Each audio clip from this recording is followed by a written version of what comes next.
Sejam de Deus, acreditem no Senhor, sejam discípulos como Maria, andem com o Senhor nos caminhos da vida, e vocês encontrarão a mesma alegria que ela encontrou, a mesma segurança, apesar dos reveses, das dores que o mundo apresenta. Deus haverá de abençoar sempre vocês. Confiem em Maria, entreguem a vida de vocês à proteção dessa mãe, que foi Jesus que deu para nós quando morria na cruz. Meus irmãos e irmãs dessa comunidade tão querida, que saúda a Virgem Maria fazendo novena em sua honra, a igreja saúda de verdade a Mãe do Senhor, a mais bem-aventurada criatura que esse mundo já conheceu. A igreja não faz nada demais a não ser reconhecer o que é real. Nunca houve alguém como Maria, uma criatura que fosse assim tão divinizada. O que acontecerá em nós aconteceu de modo pleno em Maria, ainda na sua vida terrestre. O que acontecerá em nós, o que São Paulo vai dizer, o que os olhos jamais contemplaram, o que os ouvidos jamais escutaram, Deus tem preparado para nós. Nós podemos aplicar à Virgem Maria o que nós esperamos, esse nome novo que receberemos pela graça de Deus, como fala o Apocalipse, aquilo que vai acontecer no desdobramento total dos desígnios de Deus que começam nessa vida. Maria já experimentou aqui. Então a nossa igreja cada vez mais tem que ser convicta de que celebra a Mãe de Jesus com propriedade, com razão. Ela fez parte de uma maneira especial dos desígnios de Deus no plano da salvação. A igreja não inventou a devoção a Maria. É bíblico demais o fundamento dessa devoção. Então celebrá-la durante 10 dias, a novena e o dia da festa, é cantar de verdade a glória de Deus manifestada numa criatura. Quando a gente olha para ela, a gente se alegra e fala: como Deus pôde fazer o ser humano algo tão grande, alguém que fosse capaz de receber o que o universo inteiro não tem condição de abarcar. Como Deus foi capaz, e olhando para ela, a gente vislumbra que maravilhas. O Senhor fez em mim maravilhas, porque o seu nome é santo. O anjo naquele dia entrou na casa de Maria. Imaginemos a cena. O anjo se coloca diante dela, Gabriel, um dos grandes mensageiros, e saúda como ninguém jamais escutou a saudação: Ave, cheia de graça, o Senhor está contigo.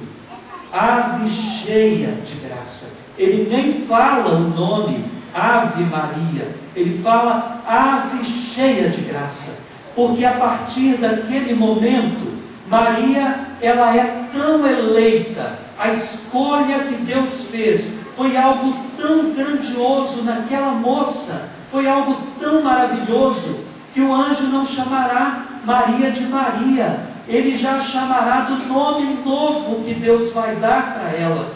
Vocês se lembram de Pedro, que era pescador?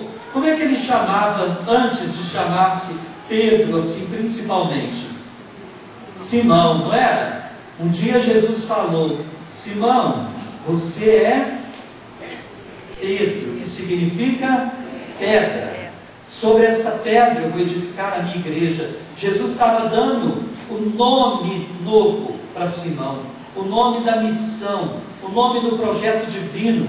Quando Saulo, grande perseguidor, caiu do cavalo e verificou que Deus era a razão maior, que Jesus era a razão da nossa existência, a maior fonte de alegria que um ser humano pode encontrar nessa vida, Deus anunciou que ele ia se chamar não mais Saulo, que o nome novo dele era Paulo, e que ele ia ser o grande apóstolo dos gentios. Ele ia anunciar com a vida, com o sangue, com o suor dele, a obra de Cristo. Agora Maria não é chamada pelo nome. Ave cheia de graça. Deus vem morar em você, o anjo está dizendo. Deus vem morar, você é cheia de graça, não porque você foi boazinha a vida inteira, não porque você fez muita penitência e se esforçou e conquistou com o suor do seu rosto a graça de Deus, não, mas porque Deus, desde toda a eternidade, Ele tinha te escolhido, Maria. Ele te deixa livre para dizer sim ou não, porque você não é marionete, você não é robô, mas Deus olhou para você com tanta ternura, com uma eleição tão divina, e te quis cálice aberto, onde receberia a graça da morada do Eterno, do Salvador. Então você se chamará cheia de graça. Nós estamos celebrando então a repleta de Deus, a eleita. Irmãos de Fátima, devemos ou então não devemos celebrar essa mulher? Sim ou não? Sim. Você está seguro disso? Sim. Claro, porque você crê na Bíblia. Sim, é o fundamento da nossa fé. E lá está dizendo que ela foi cheia de graça, a mais plena da graça de Deus, a que recebeu plenitude. Agora Maria se tornará morada do Espírito Santo. Tem um autor que vai dizer assim, que Maria deveria ser chamada de a contemplada, agraciada. Contemplada por quê? Porque ela se torna templo. Deus olhou para ela e a quis templo do Espírito Santo. A partir daquele momento, o Espírito Santo vai fazer de Maria o seu templo. Ele vai morar no seu coração, no seu corpo, no seu ser, para nunca mais a deixar. Ela será toda de Deus. Ela será templo do Espírito Santo. Lá no Antigo Testamento é bonito, tem um símbolo que se chama Arca da Aliança. Já ouviram falar? Alguns já, não é? Era um baú grande que eles tinham como uma coisa muito preciosa. E tanto preciosa que eles forraram esse baú todo de ouro para dizer assim, olha, isso aqui é importante demais. E onde a Arca da Aliança ia passando, todo mundo fazia reverência, porque dentro da Arca da Aliança estavam as tábuas dos 10 mandamentos, a vara de Arão, estava ali o que eles tinham de mais precioso naquele tempo. Então eles iam, e o povo ia andando pelo deserto, paravam, faziam uma tenda e no centro colocavam a Arca da Aliança e veneravam aquele símbolo.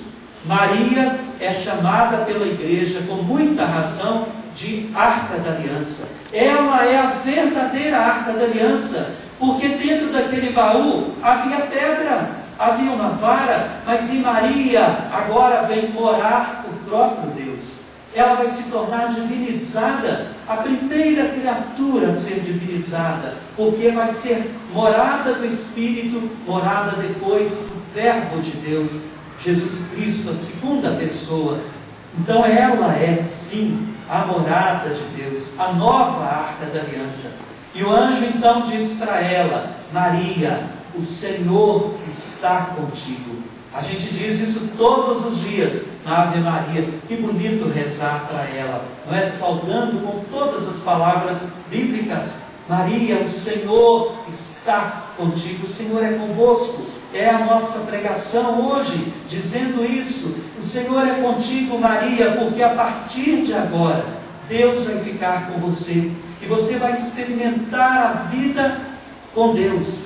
Que maravilha! Eu fico pensando assim, não tem como imaginar. Maria devia ser bonita demais.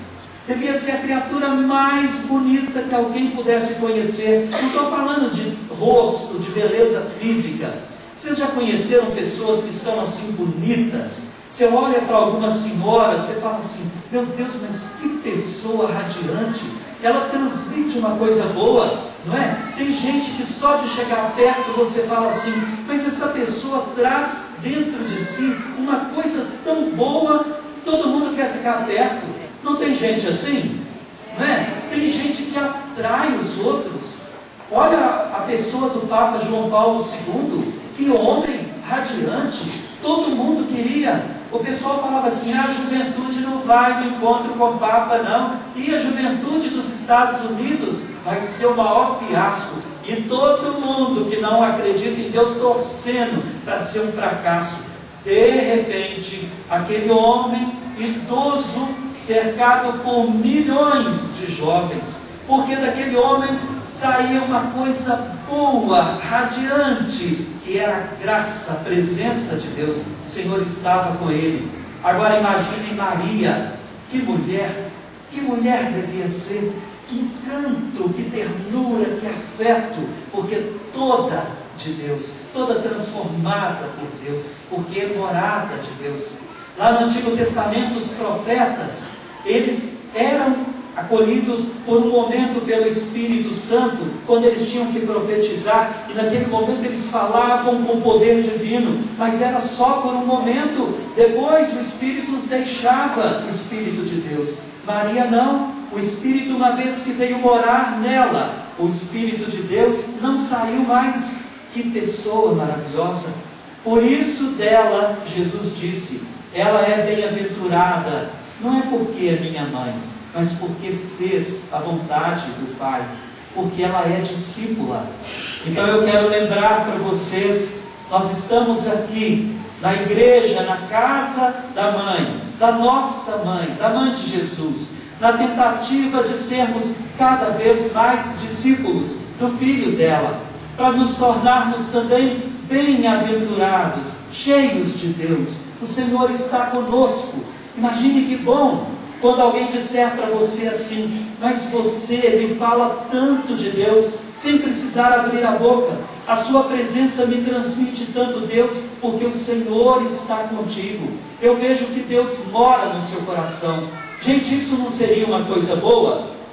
Seria ou não? Sim. Imagine que coisa boa, sem precisar fazer pregação, discurso para os outros, as pessoas olharem para você e falarem assim: nossa, mas você tem uma coisa bonita em você. Você me transmite paz, me transmite Deus, o seu jeito de estar no mundo, de ser, de pensar, de falar, tudo em você me transmite Deus. Por isso nós estamos aqui. Não quero me prolongar para não cansar vocês, mas quero dizer a vocês, nós estamos aqui nessa igreja com Maria, celebrando as suas glórias, não só para ficar na louvação de Maria, mas para aprendermos também a ser como ela foi, discípulos, como a leitura do Evangelho nos falou, não para ser discípulos olhando para o chão, discípulos derrotados, que não sabem como vão dar conta da vida.